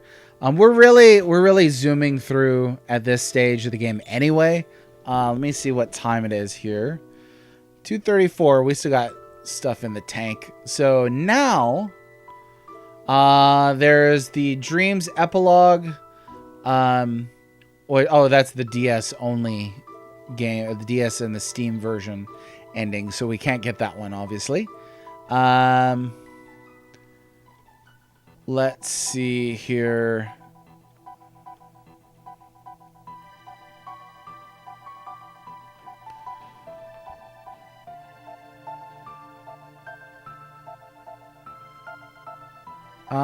Okay.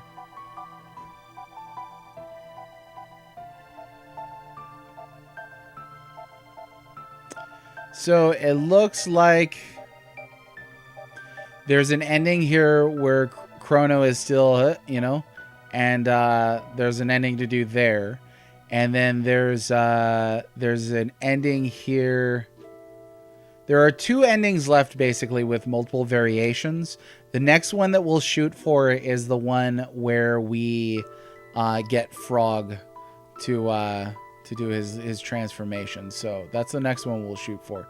But that isn't until after we get through the Ocean Palace. So that's where I need to rush through next.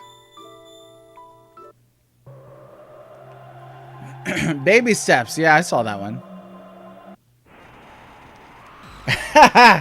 If I owned the DS version of Chrono Trigger, I might consider that, but I do not. So yeah, no luck there. If you are curious about it, you can look it up on YouTube. It's a so-so ending in my view. I don't think that Chrono Trigger needed to be retconned or anything like that, but especially since Cross really drops the ball on Magus' appearance in there. That being not at all. $2 worth considering inflation. Wait, what did I miss? Oh, fine porterhouse steak. Oh my goodness. Oh yeah, Tactics. When's that out? Is that November? I would love to play Tactics. Okay. Well, I said 2 cents worth. I beg your pardon. Oh man, we should play some Tactics. 2 weeks? It's not gonna happen. I gotta wait on that. I just bought Silksong. I'm trying not to overload on games here.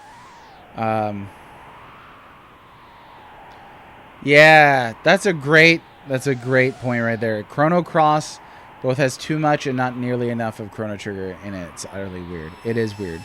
Because like it can only happen, like its premise is intensely founded on Chrono Trigger, and yet it has almost nothing to do with it simultaneously, and that's by design. Like they initially had more of Janus in there, and then they decided to cut him back and cut him out so that they could make room for a pink dog and more characters that say cha and playable musicians and stuff, I guess. So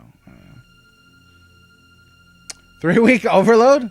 Oh yeah, there's no way. Like I gave up a long time ago on trying to keep up with the modern release schedule. I just have to catch up with things later on, and it saves me money too because stuff gets cheaper later on.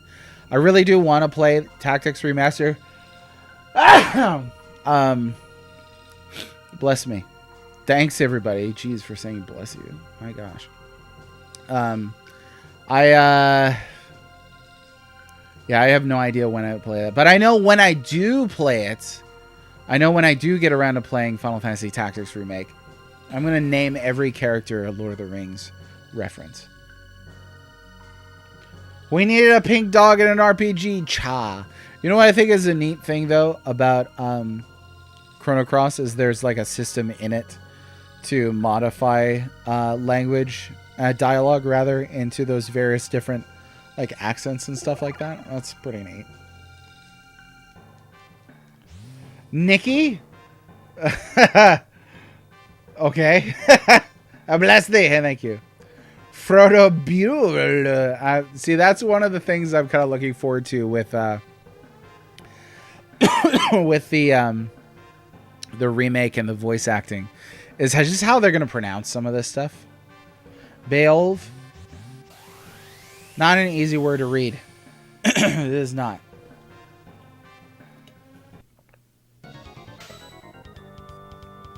Hey, Major Rage. Glad you're here. How the heck are you?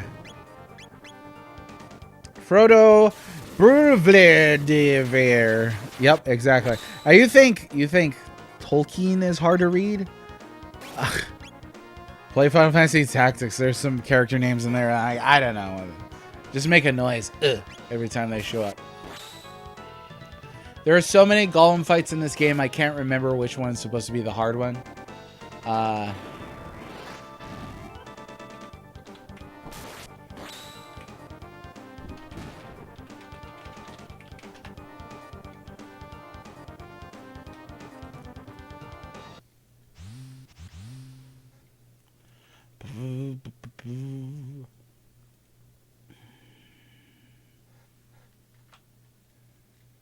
Okay. While we're on the subject of pronunciation, let me drop this on you, okay? This is Quenya. This is from the poem Namarie. Okay, I'm going to try and read you some Elvish here. I laurie lantar lasi surinen yeni unotime veramar aldarian.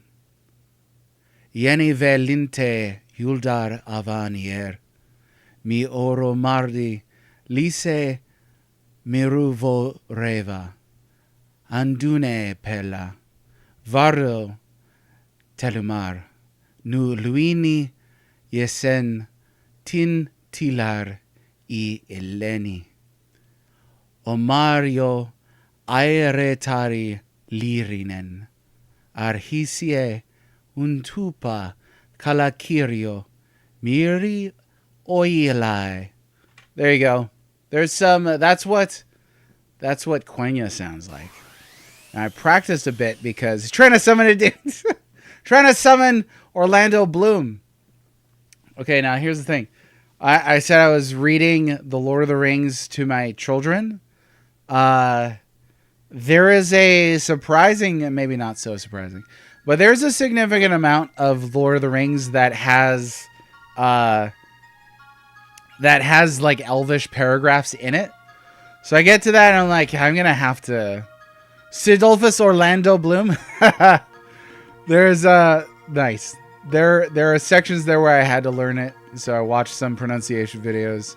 I think it's awesome that you could learn a language like that that's completely fictional.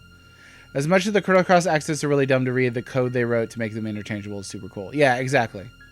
The code is really cool. Major Rage, I'm glad you're doing well. Today is a lively day here in the world. We've been talking about a lot. We've talked about pop culture and culture, literature, history, art. It's the kinds of topics that I really enjoy. Now, there's not another ending for a while. My goal will be to make it to the bottom of the Ocean Palace and then not beat Lavos. So I need to make sure to take the counterattack thing off of Chrono. It was a good chat. Yeah, there was a lot of good stuff today. People sharing opinions. We were talking about opinions and debate, the value of debate, stuff like that. So it was a good time to be alive. It really was. I love that song. I love most of the songs on this. What is your least favorite song in Chrono Trigger? I don't like Luca's theme. I really don't. That's that.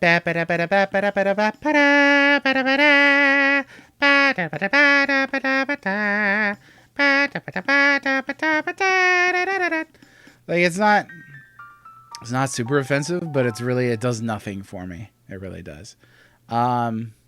There's like an emergency song in this that I don't like. It's the one that's like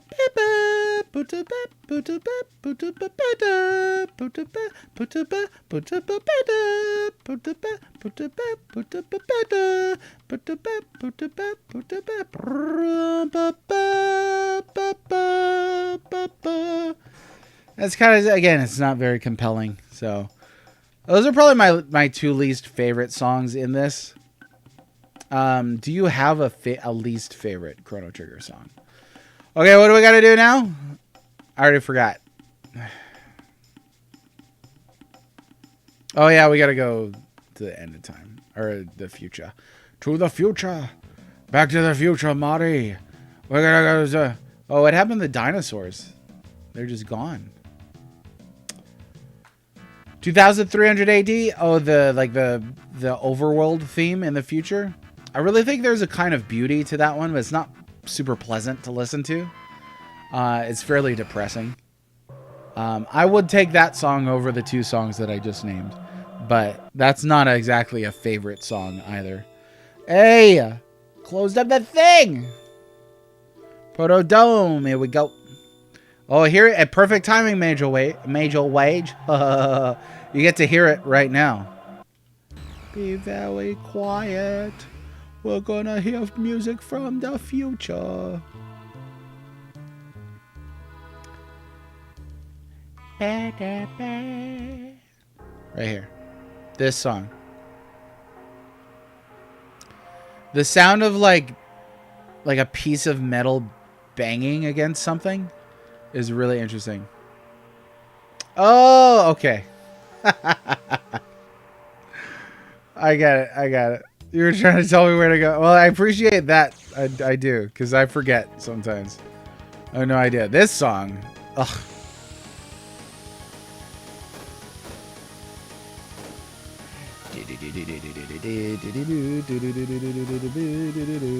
And this only plays a couple times in the game. There's a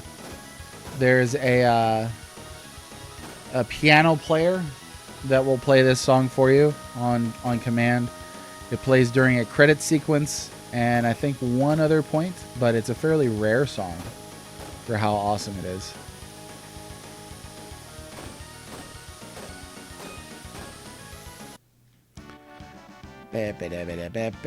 Booger Man, Pick and Flick Adventure. I don't know, y'all. Oh yeah, it is pretty impressive. You'd be like, you go up to a pianist, and they're just like, oh,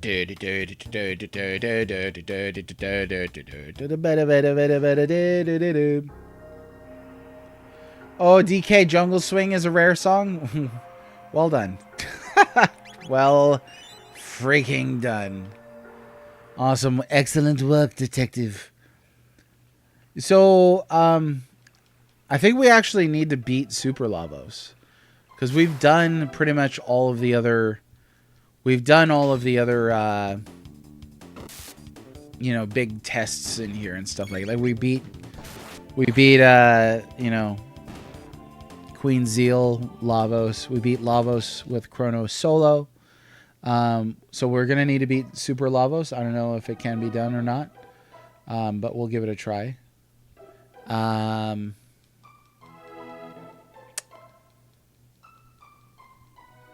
not going to get a character up to level 99 in order to do the Pink New fight. We're just not going to do that. So that one's off the table.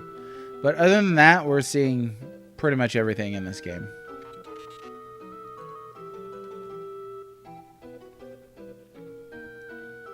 I always fall for the save point at the bottom. That one was That one right there. That's a real trick.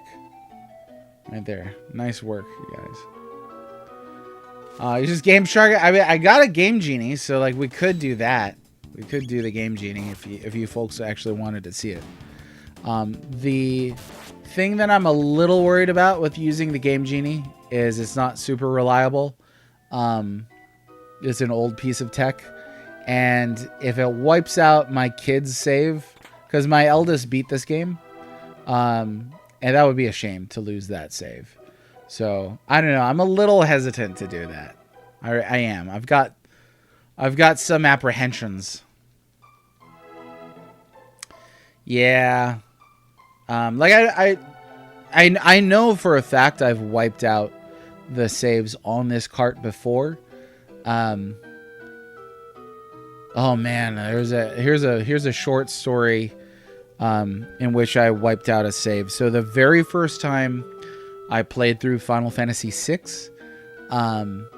I was so enjoying it. I spent so much time in that game and exploring that game and getting everything in that game. And then, you know, finally got up to the final boss, and the save point before the final boss. I stood up and, you know, put the controller down, stood up, turned, went to go get some water, tripped over the controller wire, pulled the whole Super Nintendo out of the TV. Nothing unplugged, but it fell upside down on top of the cart and froze the game. So I reset it and put it back and find that my saves had been entirely wiped out. So I was right there at the end of the game. I pulled an AVGN FF6. So I don't watch AVGN. I don't really know. But if he did something like that, then yes. Yeah, exactly that. Please do not disturb my slumber. But yeah, that did not feel good. Really did not. It's a horror story, yeah. So when people ask me, you know, why am I the way that I am? That's a big part right there. You lost your first set of CT saves. What happened? Wait, what ending do you get if you go now? Is it a slide? It's got to be the slideshow, right? Is there an ending between now and the next one? Let me see here real quick. Okay, memory lane is use the... Okay, so... Oh, no, it was the wrong one. Memory lane is after seeing Scala open up the sealed door in Zeal Palace, but before powering up the pendant. So that was the slideshow. After you power up the pendant, then I'm not sure what you get. But the next one says it's Dream... Oh, no, the next one is the DS version. So the next one to get is... Beyond Time. That's after reacquiring you-know-who. Reunion. Defeat Lavos after you-know-who. So I don't know what ending there is between now and finishing the Ocean Palace. Do you know? If you're able to look that up and there's another ending that I may miss, let me know. But according to these two sources I'm using... Okay, so it kind of reverts back to that. A friend bumped into the SNES after I was saving after showing him the Dream Team ending. That stinks. That stinks. Never beaten 7. I sold 2 times in a row, got to disc 3, and the game wiped the save. That sucks. That really sucks. Once when I was really young, like maybe 6 or so,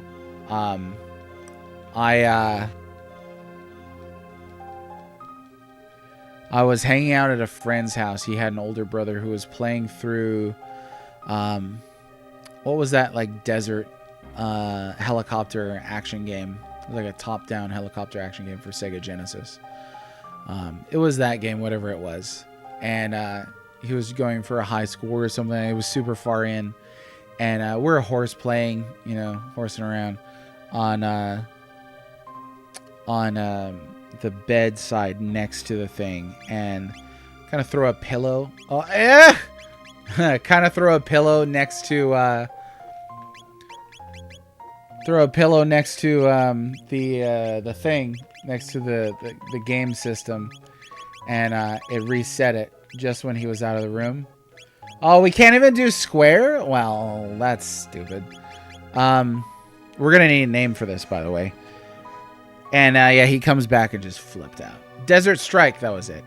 Oh, thank you. I totally forgot about Masato Kato. I mean, a lot of me wants to forget about Kato today, but yeah, there you go. Oh, let's see. Yeah, this is gonna match with our dream team thing. The ship should have been HD 2D and Robo should have been Kato, but I didn't think about it. Yeah, that's rough. Would find a save to download and finish it that way if that happened that many times. Yeah, that would be the way. That would be the way to go, for sure. Cat Zero. Oh, that would have been smart. That's too bad. Missed opportunity. Here we go. Now,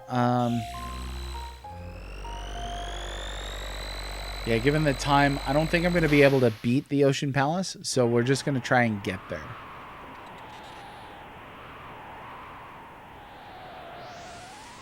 I love Ayla's. It great. It fast. Done. Done. That's it. That's all you need to know. Oh, we still need to do Mount Woe as well, so there's quite a lot there. The power is sealed. That's right. So we're definitely not reaching the Ocean Palace today. I totally forgot about Mount Woe. Oh, this does give us a chance, though, to do something. Why don't we switch? Here we go.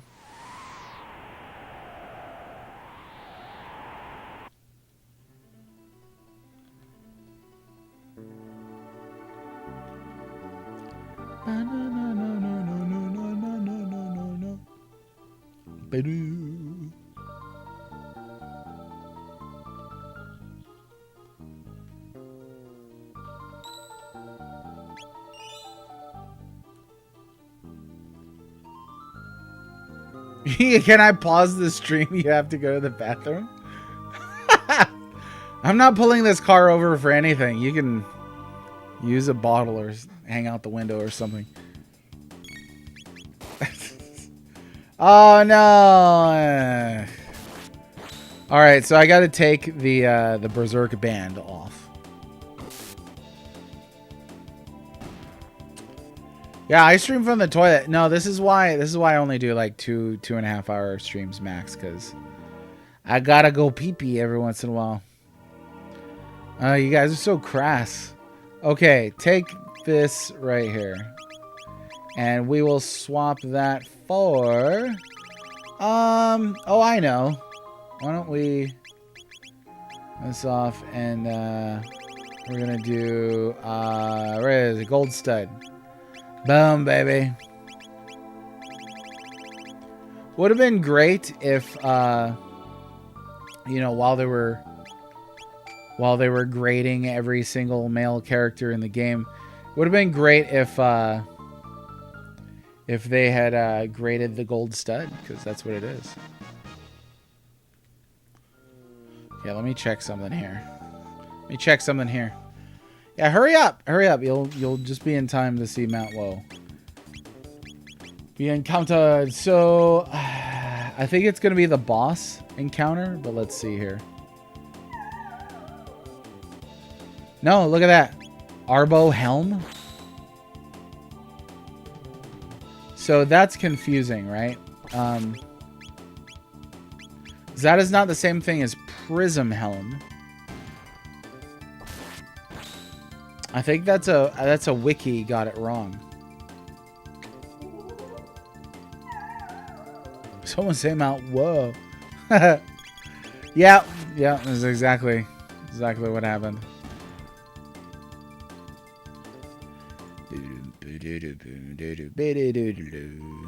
Nope, not that way.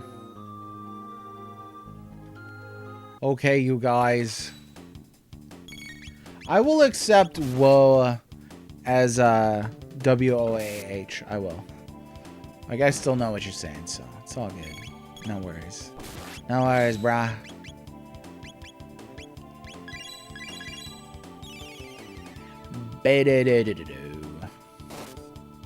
Anybody remember being like such a young kid playing RPGs that you would waste things like elixirs and mega elixirs on like regular fights? You just had no clue what you were doing in life. Just no clue at all. Wah, wah, wah. Okay, this is where I want to try this out. Let's see.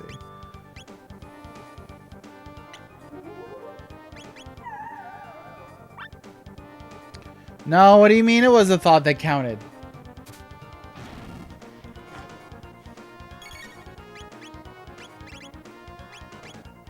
Oh, she's already hasted. Okay, try it again.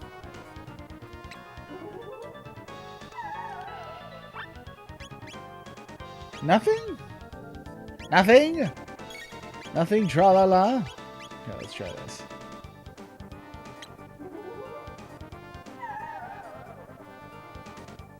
An elixir, huh? Okay, so there was a I think it was on a fan wiki that said you could steal prism helms from the beasts in this cave. And apparently that's not the case at all. So poo on that. Waste all the ammo for big new weapons as soon as I got them in action games. Yeah, eventually you'll learn conservation, but I think the early me, I definitely was not conserving everything. If I even knew what it did, you know? Some of those older RPGs, you're like, here's an item, and you have like no clue what it does at all.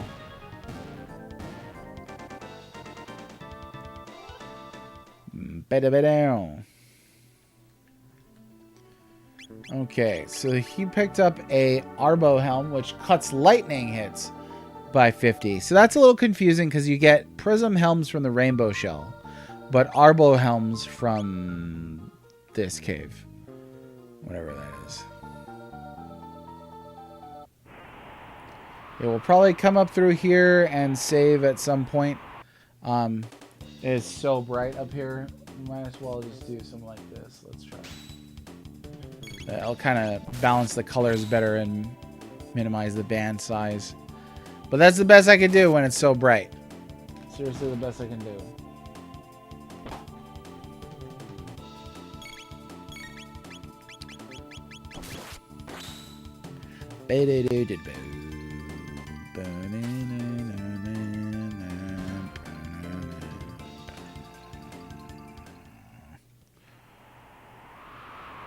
It pains me a little to miss those enemies, but we've already learned all our techs, so I really don't need to worry about it.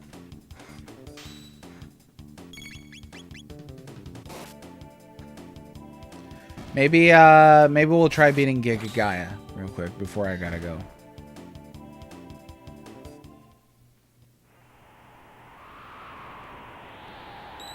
Save point.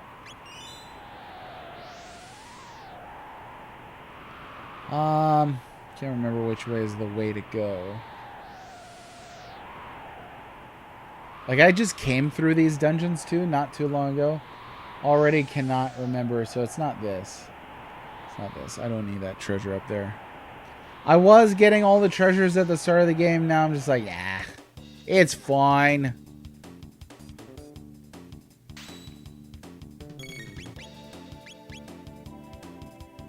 Bam.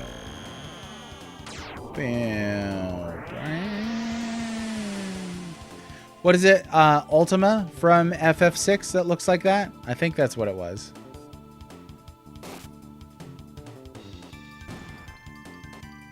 It's actually been a long time since I've played FF6. Maybe 10 years? Something like that? Was there a shiny up here? I thought I saw a shiny. Nope. I know I said I wouldn't do it, but I did it. He did it. I don't know. It is up there. It is up there. That's my bad.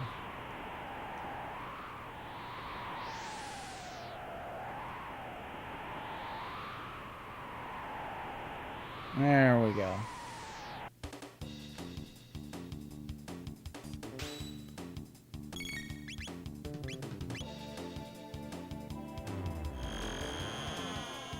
Was that reducing Luminaire's cost down to 5 MP? Is that right? I think that might be right. Which, that's not too shabby. And I think, you know, at this stage in our Chrono Trigger characters' careers, we really don't need to rely too heavily on the counterattack. It is 5. That's nice. That is real nice. So the those that may remember when I beat Lavos solo with Chrono, I really do think that you have to have was it the Frenzy Band on to get the counterattack rate? If you don't, you could get stuck in a loop where you're just healing and really not doing that much damage. But at this point now, where we've got a full party, we're kind of just chewing through enemies really quickly. And even too, fighting Lavos again, there's not as much concern there. I really should have swapped it to a gold stud previously.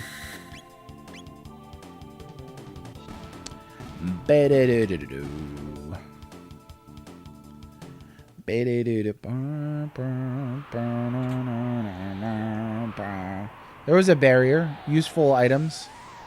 Again, in that fight against Lavos.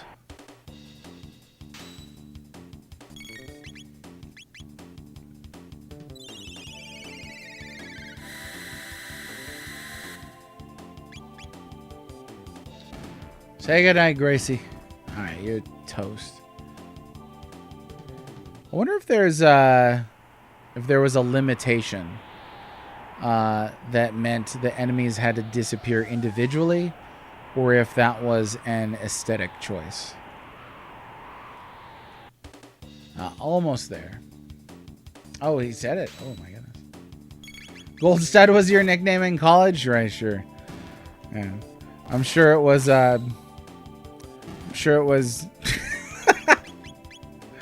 Gold Stud was my nickname in college. I'm sure it was Pasty Bud was your name in college. Don't even try and... Oh, what did we just learn something? What? Oh, no, it was a level up. Okay. Forgot what those sound like. Here we go. Oh, I thought that was it. That was my bad. It's this one. Right, because it goes all the way up, starts getting darker. I always thought this was a really nice looking background, real slick.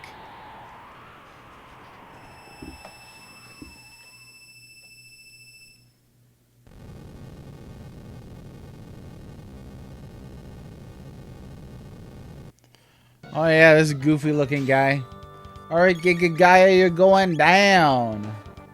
Let's use a triple, because those are cool. First time through this battle, Falcon Hit is a joy. Falcon Hit is fantastic to take out those two arms. It's so good. It's kind of... Okay, so here's what we'll do. We will use the Falcon Hit because it's tradition at this point. You just get hit in the head. And then we're gonna use the triple on this enemy. There's way more content. Oh, in the game? How do you mean? Just like general story content? Final kick. Here we go.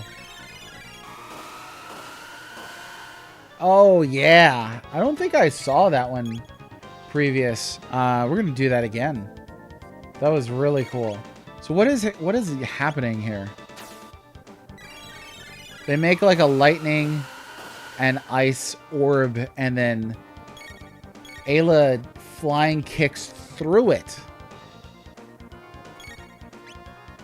One more time. All the different endings? Yeah. It's hard to say. Somebody asked, how many endings there are. I've heard 12, I've heard 13. There's variations on some of them, so it's tough to say. But there is quite a bit of content. And then there's the whole getting to level 99 to experience the hardest boss in the game. Like, what the? I did not remember that. I honestly didn't. I honestly did not. I like, what would be the best place to do leveling all the way up to 99? I guess running the Black Omens backwards would be the way to do it.